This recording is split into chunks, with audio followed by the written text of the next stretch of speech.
하나님께서 오늘 우리에게 주신 말씀 사도행전 12장 1절에서 17절 말씀입니다. 이제 제가 하나님의 말씀을 봉독하겠습니다. 이 무렵에 헤롯 왕이 손을 뻗쳐서 교회에 속한 몇몇 사람을 해하였다. 그는 먼저 요한과 형제간인 야고보를 칼로 죽였다. 헤롯은 유대 사람들이 이 일을 기뻐하는 것을 보고 이제는 베드로까지 잡으려고 하였다. 때는 무교절 기간이었다. 그는 베드로도 잡아서 감옥에 가두고 4명으로 짠 경비병 4패에게 맡겨서 지키게 하였다. 6월절이 지나면 백성들 앞에 그를 끌어낼 속셈이었다. 이렇게 되어서 베드로가 감옥에 갇히고 교회는 그를 위하여 하나님께 간절히 기도하였다. 헤롯이 베드로를 백성들 앞에 끌어내기로 한 그 전날 밤이었다. 베드로는 두 쇠사슬에 묶여 군인 2사람 틈에서 잠들어 있었고 문 앞에는 파수꾼들이 감옥을 지키고 있었다. 그런데 갑자기 주님의 천사가 나타나고 감방에 빛이 환히 비치었다. 천사가 베드로의 옆구리를 쳐서 깨우고 말하기를 빨리 일어서라 하였다. 그러자 쇠사슬이 그의 2 손목에서 풀렸다. 천사가 베드로에게 띠를 띠고 신을 신어라 하고 말하니 베드로가 그대로 하였다. 또 천사가 그에게 겉옷을 두르고 나를 따라오너라 하니 베드로가 감방에서 나와서 천사를 따라갔다. 베드로는 천사가 하는 일이 참인 줄 모르고 자기가 환상을 보고 있는 것이라고 생각하였다. 그들이 첫째 초소와 둘째 초소를 지나서 시내로 통하는 철문에 이르니 문이 저절로 열렸다. 그래서 그들은 바깥으로 나와서 거리를 하나 지났다. 그때에 갑자기 천사가 떠나갔다. 그때야 베드로가 정신이 나서 말하였다. 이제야 참으로 알겠다. 주님께서 주님의 천사를 보내셔서 헤롯의 손에서 그리고 유대 백성이 꾸민 모든 음모에서 나를 건져주셨다. 이런 사실을 깨닫고서 베드로는 마가로고도 하는 요한의 어머니 마리아의 집으로 갔다. 거기에는 많은 사람이 모여서 기도하고 있었다. 베드로가 대문을 두드리니 로데라는 어린 여종이 맞으러 나왔다. 그 여종은 베드로의 목소리를 알아듣고 너무 기뻐서 문을 열지도 않고 도로 달려 들어가서 대문 앞에 베드로가 서 있다고 알렸다. 사람들이 여종에게 네가 미쳤구나 하고 말하자 여종은 참말이라고 우겼다. 그러자 그들은 베드로의 천사일 거야 하고 말하였다. 그동안에 베드로가 줄곧 문을 두드리니 사람들이 문을 열어서 베드로를 보고 깜짝 놀랐다. 베드로는 손을 흔들어서 그들을 조용하게 하고 주님께서 자기를 감옥에서 인도하여 내신 일을 이야기하였다. 그리고 그는 이 사실을 야고보와 다른 신도들에게 알리시오 하고 말하고는 거기에서 떠나 다른 곳으로 갔다. 아멘. 함부르크 한인교회는 역사가 있는 교회입니다. 그 50년이 넘는 역사 속에 기쁨도 있었고 고난도 있었습니다. 오래전부터 우리 교회에 다니셨던 어르신들이 그 역사에 대한 증거입니다.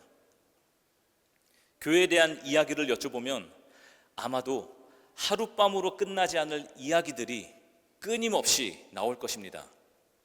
그리고 그 이야기들은 우리 어르신들의 간증입니다. 교회 안에 좋은 일이 생겼을 때 그 기쁨 앞에서 어떻게 하나님 앞에 묻고 순종했는지, 혹은 교회 안에 어려운 일이 생겼을 때 그 고난 앞에서 어떻게 하나님 앞에 묻고 순종했는지, 이 모든 이야기들이 결국에는 귀한 간증으로 다른 사람들에게 전해지는 것입니다. 가지 많은 나무에 바람 잘 날 없다는 속담이 있습니다.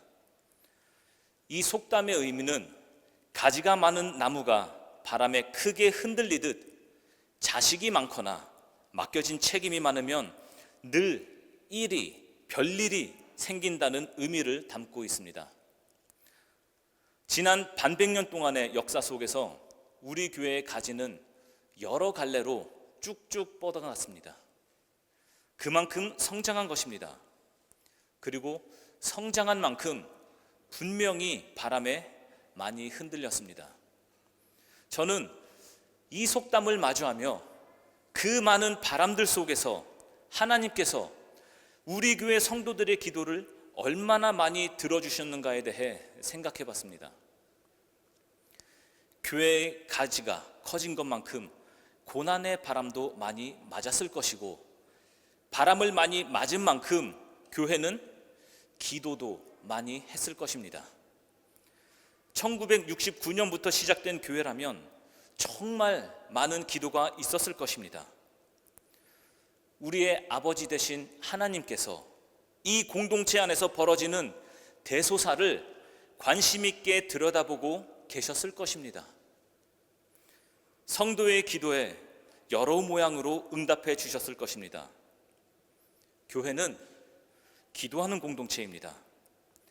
기도하며 하나님의 뜻을 찾는 공동체입니다. 하나님의 뜻 안에서 함께 사는 공동체입니다.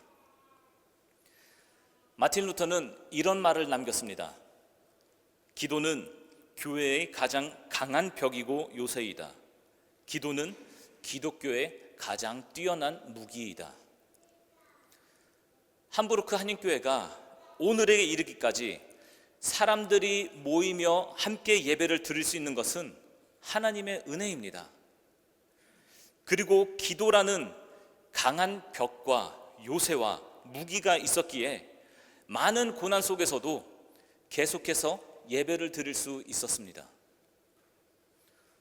우리 어르신들에게 기회가 되면 한번 여쭤보세요. 제 말이 틀렸는지. 저는 우리 교회가 모이면 기도하고, 모이면 찬양하고, 모이면 삶의 교제를 나누고, 모이면 봉사하고, 모이면 말씀을 가르치는 그런 교회가 되면 좋겠습니다. 이것이 바로 교회이기 때문입니다. 우리가 함께 본 사도행전 12장은 예루살렘 교회에 있었던 사건입니다. 예루살렘 교회에 큰 어려움이 닥쳤습니다. 12장 1절은 이 무렵에라는 말로 시작합니다. 이 무렵은 어떤 특정 상황을 말하고 있습니다. 예수님께서 승천하신 후 초대교회는 성장하고 있었습니다. 복음의 말씀이 퍼지면서 이방인에게도 적극적으로 전해졌습니다.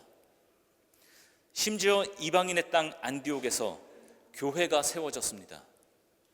그 결과 안디옥 교회는 이방인 선교를 위해 적극적으로 헌신한 교회가 되었습니다. 그리고 이 무렵은 기근으로 예루살렘 교회가 큰 어려움을 겪고 있을 때 이방인 교회가 예루살렘 교회에 구제 헌금을 보내며 도움을 줬던 때였습니다. 그래서 이 무렵은 예루살렘 교회가 이방인 교회의 도움으로 다시 일어서려고 할 때였습니다. 사도행전 12장에 기록된 이 무렵은 경제적으로 아주 힘든 시기이며 동시에 교회가 성장하는 때였습니다. 이처럼 초대교회도 성장하면서 힘든 시간을 맞이했던 것을 알 수 있습니다. 그리고 초대교회는 유대 종교 지도자들에 의해 박해를 받기도 했지만 로마에 의해 정치적인 탄압도 받았습니다. 헤롯은 교회를 탄압했습니다. 예수의 제자 중 하나인 야고보를 칼로 죽였습니다. 유대인들이 기뻐하는 것을 보고 헤롯은 베드로까지 죽이려고 붙잡아 감옥에 넣었습니다. 이방인 교회로부터 구제금을 받을 정도로 형편이 어려워진 예루살렘 교회가 이제는 리더까지 잃는 사태가 벌어진 것입니다. 야고보는 죽었고 베드로는 감옥에 갇혔습니다. 이 소식을 들은 교회는 베드로를 위해 간절히 기도했습니다. 사실 기도밖에 할 수 있는 것이 없었을 것입니다. 이스라엘은 로마의 식민지였습니다. 헤롯은 유대인들과 잘 지내면서 식민지를 잘 다스리려고 했습니다. 그는 야고보를 죽임으로 무엇이 유대인을 기쁘게 하는지 확실히 알았습니다. 바로 초대교회를 탄압하는 것이 유대인과 잘 지내는 방법임을 알았습니다. 그러나 교회는 이런 고난 속에서 무엇을 선택하고 실행해야 하는지 정확하게 알고 있었습니다. 바로 기도입니다. 교회가 다른 힘을 이용하여 베드로를 감옥에서 나오게 할 수 있는 방법이 어차피 없을지라도 기도는 나약한 자가 마지막으로 붙잡는 지푸라기가 아닙니다. 왜냐하면 고난 속에서 성도가 취할 수 있는 가장 큰 무기는 기도이기 때문입니다. 잠언 기자는 우리에게 이렇게 권면합니다. 악을 갚겠다 하지 말아라. 주님을 기다리면 그분이 너를 구원하신다. 그러므로 우리는 고난을 당할 때에도 기도해야 합니다. 주님을 기다려야 합니다. 기도는 성도만이 지닐 수 있는 가장 강력한 무기입니다. 오늘 본문에서도 우리가 봤듯이 베드로는 성도들의 기도의 힘으로 감옥에서 탈출할 수 있었습니다. 하나님께서 천사를 보내셔서 베드로가 감옥에서 나올 수 있도록 하셨습니다. 기적이 일어난 것입니다. 여러분 혹시 이 그림을 아십니까? 아마 이 그림을 많은 분들이 보셨을 것입니다. 이 그림은 1508년에 그려진 알브레히트 듀어러의 기도하는 손입니다. 그는 독일의 유명한 화가였습니다. 그는 젊은 시절 너무 가난했기에 화가가 되는 꿈을 접을 수밖에 없었습니다.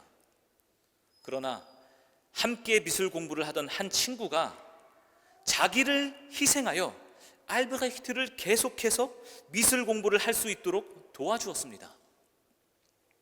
시간이 흐른 후 다시 고향을 방문한 알브레히트는 계속해서 미술 공부를 할 수 있도록 도와준 친구의 집에 찾아갔습니다. 방문을 여는 순간 자기를 위해 기도하는 친구를 발견했습니다. 그때 그는 자기의 성공이 자신의 재능이나 노력이 아닌 친구의 기도와 희생에 있었음을 깨닫게 되었습니다. 바로 그 친구의 손을 그린 것이 오늘까지 우리에게 전해진 기도하는 손입니다. 우리는 반드시 알아야 합니다. 이렇게 우리 뒤에는 반드시 기도하는 손이 있다는 것을 알아야 합니다. 지금 우리가 서 있는 이 자리에 오기까지 많은 사람들의 기도가 있었다는 것을 우리는 기억해야 합니다. 우리의 연약함과 실패와 고난 속에서 우리가 알지 못하는 기도의 동역자가 있었다는 것을 기억해야 합니다. 이것이 교회입니다. 교회는 누군가를 위해 기도하고 누군가의 기도 제목이 되는 공동체입니다. 누군가로부터 중보 기도의 대상이 되는 것도 큰 축복이지만 누군가를 위해 내가 기도할 수 있다는 것 또한 큰 축복입니다. 우리가 기억해야 할 것은 우리의 기도는 사람을 살리는 것이고 교회를 살리고 세상을 살리는 기도라는 것입니다. 이것이 바로 교회의 모습입니다. 우리 교회에는 수요 기도회가 있고 중보 기도회 모임이 있습니다. 그 모임을 통하여 많은 기도 제목을 나누며 함께 기도합니다. 우리가 이렇게 기도하는 이유는 하나님과의 친밀한 교제를 위함이기도 하지만 하나님께 모든 것을 맡기며 도움을 요청하기 위함이기도 합니다. 그러니 교회에서 이루어지는 기도의 자리에 적극적으로 참여하시기를 권면합니다. 기도는 그리스도인의 가장 강력한 무기입니다. 감옥에서 나온 베드로는 요한의 어머니 마리아의 집으로 갔습니다. 성도들은 그곳에 모여 함께 기도하고 있었습니다. 베드로는 그 집에 들어가기 위해 문을 두드렸습니다. 그런데 로데라는 어린 여종이 나왔습니다. 여종은 각종 허드렛 일을 하는 사람입니다. 여종은 청소를 하고 요리를 하고 짐을 옮기거나 문을 열어주기도 합니다. 베드로가 문을 두드렸던 밤에도 여종 로데는 성실하게 일하고 있었습니다. 교회 성도들이 모여서 기도하고 있을 때에도 자기 일에 집중하고 있었습니다. 밖에서 문을 두드리는 소리가 들리자 로데는 문을 확인했습니다. 곧바로 베드로의 목소리인 것도 확인했습니다. 그런데 상황이 참 이상합니다. 절대로 베드로일 리가 없기 때문입니다. 왜냐하면 베드로는 분명히 헤롯에게 잡혔고 지금은 감옥에 있어야 하기 때문입니다. 베드로가 잡혔기 때문에 온 교회가 그 늦은 시간까지 그를 위해 기도하고 있는 상황인데 로데는 베드로의 목소리를 들은 것이었습니다. 로데는 늦은 시간 문 밖에서 들리는 베드로의 목소리를 분명하게 알아들었습니다. 다만 로데도 베드로가 돌아왔다는 상황이 놀라워서 미처 문을 열어주지 못하고 사람들에게 외쳤습니다. 베드로가 돌아왔다! 베드로가 문 밖에 있다! 기도하던 사람들은 로데의 말을 듣고 이렇게 말했습니다. 네가 미쳤구나. 로데의 말을 완전히 무시했습니다. 너가 잘못 들은 거겠지. 아닐 거야. 이렇게 부드럽게 얘기해 준 것이 아니라 기도하던 그 늦은 시간까지 베드로를 위해 기도하던 성도들의 첫 반응은 네가 미쳤구나 였습니다. 아주 강하게 로데의 말을 부정했습니다. 여종 로데의 말을 거부한 것입니다.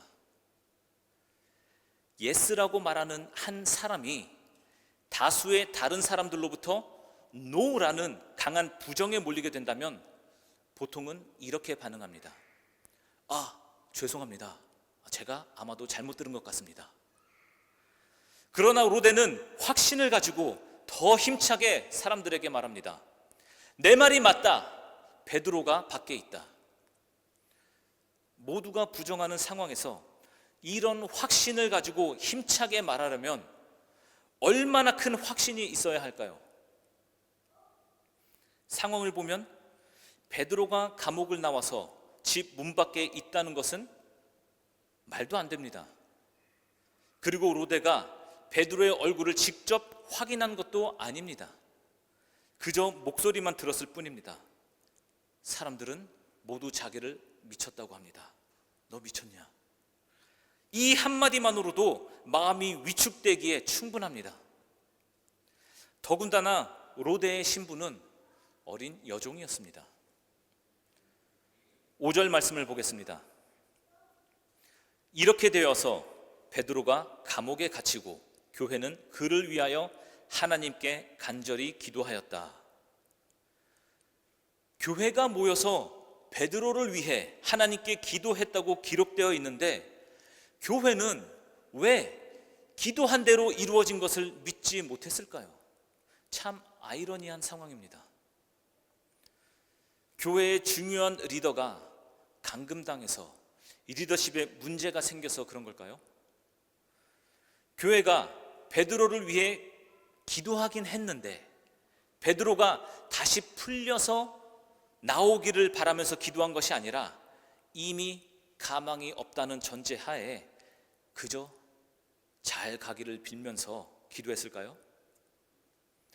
로데는 어린 여종입니다. 교회에서 그의 믿음이 부정당했습니다. 미쳤다는 소리를 들었습니다. 인정받지 못했습니다. 로데는 주눅들지 않고 다시 힘써 말했지만 교회는 누구나 다 이해할 만한 다른 합리적인 이유를 들며 로데의 말에 반박했습니다. 다행히도 뒤늦게 기도가 이루어졌다는 것을 모두가 깨달았지만 기도 응답을 가장 먼저 알아차린 건 여종 로데였습니다. 로데는 베드로가 돌아왔음을 확신하고 믿음으로 문을 열었습니다. 우리는 신앙생활을 하면서 열심히 기도합니다. 모이면 중보기도도 많이 하고 급할 때는 화살기도도 하고 심지어 이동하면서 수시로 기도하기도 합니다. 기도를 한다는 것은 하나님과의 친밀한 교제이고 신앙 고백이고 간증이고 삶의 원동력입니다. 초대교회에 핍박이 왔을 때, 신앙생활에 위협이 왔을 때 성도는 기도를 했습니다. 초대교회는 어려움 앞에서 기도하기를 결정하고 교회에 모여서 기도했습니다. 그러나 정말 안타깝게도 마지막에 다다라서 기도의 목적과 능력을 잊어버렸습니다. 차마 문을 열고 정말 베드로가 왔는지 안 왔는지 확인할 용기가 없었습니다. 기도 응답이 바로 앞에서 이루어졌음에도 불구하고 그 응답이 자기의 기도 응답이라고 생각하지 못했습니다. 영국의 소설가이며 문명 비평가인 웰스의 작품 가운데 대주교의 죽음이라는 단편이 있습니다. 대주교는 날마다 습관처럼 기도합니다. 기도하는 습관이 있다는 것은 굉장히 좋은 일이죠. 대주교는 날마다 기도했습니다. 오 전능하신 나의 하나님 아버지, 이렇게 매일 날마다 기도했습니다. 그런데 어느 날 하나님의 음성이 들려옵니다. 그래, 무슨 일이냐? 이 말을 듣는 순간 대주교는 놀라서 심장마비를 일으켜 죽고 말았습니다. 왜냐하면 전혀 기대하지 않았던 하나님의 음성이 들려왔기 때문입니다. 이것은 형식주의적 종교인들에 대한 하나의 풍자입니다. 이 이야기는 기도하면서도 기도 응답에 대한 확신을 갖지 못하는 성도들을 향한 비판인 것을 우리는 알아야 합니다. 기도 응답에 대한 확신이 없으면 기도가 응답되어도 그것이 기도 응답인 줄 알지 못합니다. 기도 응답을 자기 것으로 만들지 못합니다. 이것은 마치 베드로가 이미 풀려나서 밖에서 문을 두드리고 있는데도 문을 열어주지 못하는 것과 같습니다. 이것은 마치 허공에 흩어지는 의미 없는 기도를 지속하는 것과 같습니다. 요한일서 5장 14절에서 15절을 보겠습니다. 우리가 하나님에 대하여 가지는 담대함은 이것이니 곧 무엇이든지 우리가 하나님의 뜻을 따라 구하면 하나님은 우리의 청을 들어주신다는 것입니다.